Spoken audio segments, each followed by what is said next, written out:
One of the biggest dumpster fires of topics amongst drummers has got to be hand technique. You've got all sorts of terms being thrown out there left and right. When we're talking about the big molar system or even the big Burns Moore thing. First basic hand technique, the rebound, which I call the free stroke. The push-pull. And oftentimes these terms tend to confuse people more than actually help them. Then you have this other thing that happens where a drummer will introduce a technique and then they'll go straight into blazing fast examples of it on a practice pad just so you know who's boss.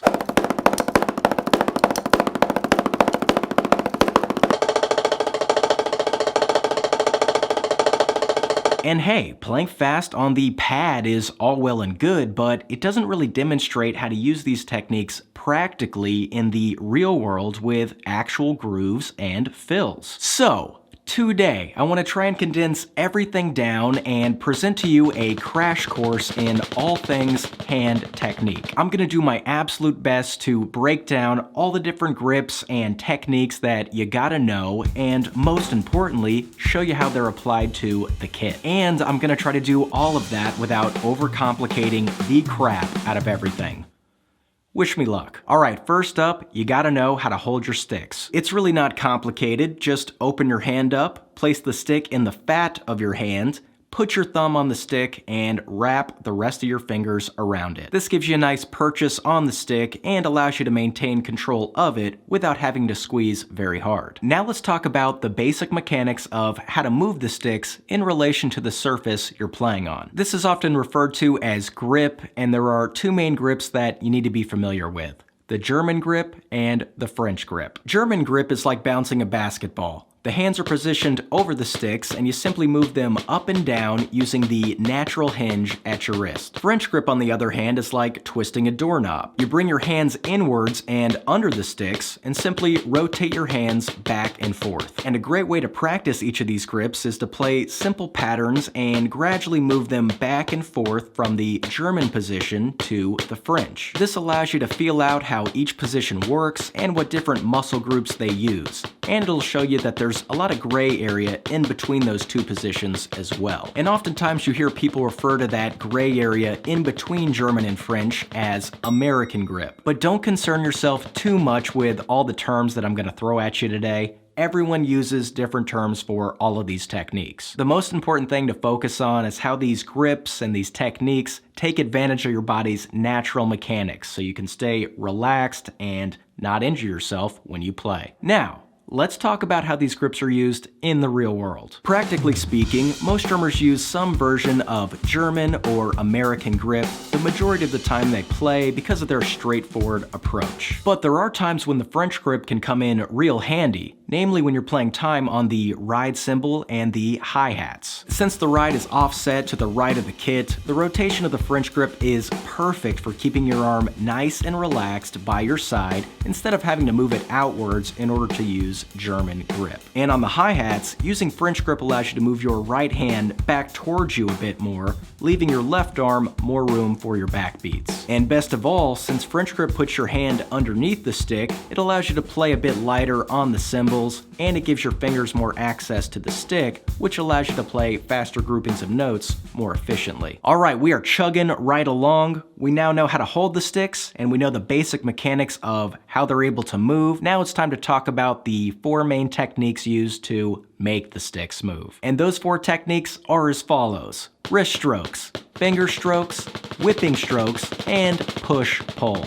Let's break them down. With wrist strokes, you keep the sticks secured snugly in your hands and simply move them up and down using your wrist and forearm muscles. This technique is great for control since you're in charge of the stick's movement the entire time, but it lacks in efficiency and speed because you're really just muscling everything out. With finger strokes, which is also known as rebound strokes, you grip the sticks between your thumb and index finger, which is known as the fulcrum, and you use your back three fingers to pull the stick down for the stroke, and then allow the stick to fly back up on its own. You can think of it kind of like dribbling a basketball. This is great for efficiency and speed, not only because the sticks rebound on their own, but also because fingers have a smaller muscle mass than the wrist and the forearm, which allows them to move a lot quicker. Now, wrist strokes and finger strokes are the foundation and the glue for absolutely everything we play, and it's for that reason that drummers should start with those techniques first. But as you improve and gain more experience on the drums, you're going to begin to notice that they sound a little bit stiff when used in isolation with grooves and fills. And that's because it's just straight up and down, not a lot of feel and dynamics going on with them. And the key to leveling up your playing and adding some more of that feel and dynamics in is to incorporate the whipping stroke along with your wrist and finger strokes. This is a huge game changer in your playing, and it really separates the beginners from the pros. So let's talk about it. To perform a whipping stroke, which is also known as the molar stroke, we're going to throw some arm into the mix. To start, first lift your elbow up and leave your hand down. Then you drop your elbow and lift your hand up at the same time, and you'll find that the hand then whips the stick back down naturally. This gives you a ton of power with very little effort used, since you're using your arm's weight for the stroke instead of muscling everything out. To perform multiple strokes with this technique, you again whip the stick down for a downstroke, and then as you're lifting your elbow back up for your next stroke, you play an upstroke. So now you can go back and forth between downstrokes and upstrokes, all with one consistent motion. You'll see this technique used all over the place. Let's take a look at it again with that pocket beat. You can see that I'm using whipping strokes on the hats, which makes those constant eighth notes easier to pull off and gives them more feel since they now have a pulse to them. Also, take a look at my left arm when it's prepping for the backbeats. You can see I'm using the whipping stroke there as well, which gives my backbeats a ton of power and creates an even bigger dynamic difference between them and my ghost notes. One important thing to note is that at this more moderate tempo, I'm simply holding onto the stick and combining wrist strokes with those whipping strokes, which gives me a lot of control over the stick. But when you really want to crank up the tempo, you're going to want to switch to finger strokes in combination with those whipping strokes, and that'll let you play a little bit lighter and let the sticks do more of the work, and you'll just be able to let them fly.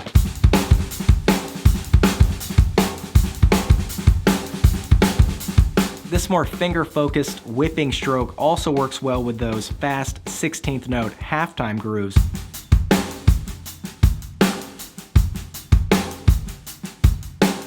And of course, you can use this technique in your fills as well, and it's a great way to add accents into simple right, left, alternating sticking kind of fills.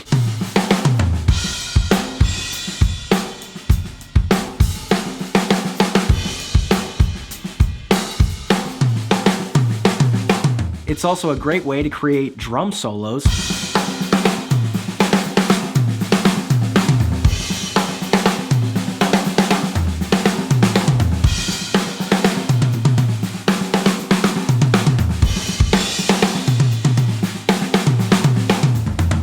As you can see, this technique is used like all over the place, all the time. It's one of those night and day things where there's a time before using the whipping stroke in your playing, and then there's a time after. So if you haven't yet introduced it into your playing, I would highly recommend that you start. All right. We've got just one more technique to talk about, and that's the push-pull. Now, if you haven't noticed, pretty much everything we've done up to this point has just involved single strokes. But what happens when you need to play doubles or triples or any other fast groupings of notes? That's where the push-pull technique comes into play. So let's check it out. People tend to make this one out to be a lot trickier than it actually is, and I think that has a lot to do with how it's taught. You have a lot of teachers breaking it down by showing their students something like this, where you perform a stroke and push your fingers out as the stick hits the surface. Then you pull the stick back in with your fingers as you lift your hand back up, which gives you a second stroke. And the idea is that this gives you those two strokes for one motion. However, I've learned over the years by working with a bunch of students that that's overcomplicating the technique, and it's really not even how most drummers learn the push-pull technique to begin with. So let me give you my little secret in getting this technique down. Check it out. You want to start by playing wide open rebound strokes like we did before. Again, we're pulling the stick down with our fingers and letting it rebound back up on its own. Now here's the trick. As it hits the surface, you just squeeze the stick into your hand with your fingers. Don't change anything else. Keep those big strokes going up and down and just squeeze the stick into your hand as you do so. You'll see that this magically gives you 2 notes instead of 1. This is the genesis of the push-pull technique. It all comes from first getting solid double strokes down by squeezing the stick into your hand with your fingers. And here's where the real magic starts to happen. You can get all sorts of different groupings and rhythms all with that same technique by simply changing the rate at which you squeeze the stick into your hand. For instance, I can go from doubles to triples. I can swing those triples, giving me the standard jazz ride pattern. I can also get singles, which is how the technique is usually demonstrated, but funny enough, it's really not used for singles very often. For that, we have those other techniques.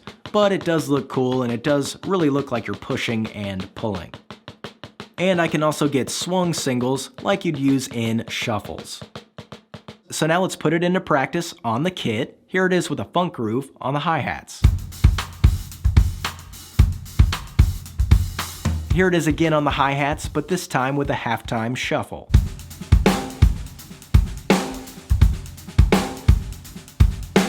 Now let's move it to the ride for a little bit of jazz.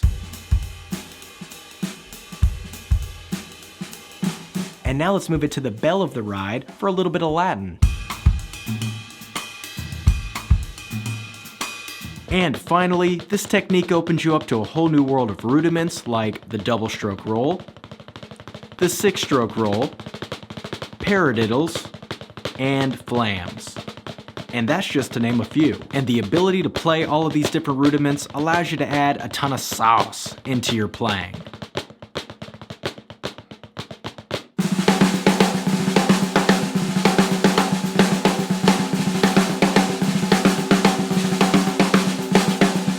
Alright, that is pretty much everything that you need to know about hand technique. Or at least enough to get you started, wouldn't you say? And of course, there are no rules to any of this, and every drummer has his or her own approach to technique. But there are established norms at this point, and I wanted to do my best to lay them all out for you in one single video, so now when you go watch your favorite drummers, you'll be able to know what techniques they're using, and now you'll hopefully know why. For those of you that want to get started on these techniques at home, I'll have linked down below transcriptions and practice loops of some of my favorite exercises to get you going in the right direction. But that's going to do it for this one, everybody. I really hope that you enjoyed it. Thanks as always for watching, and I will see you all next time.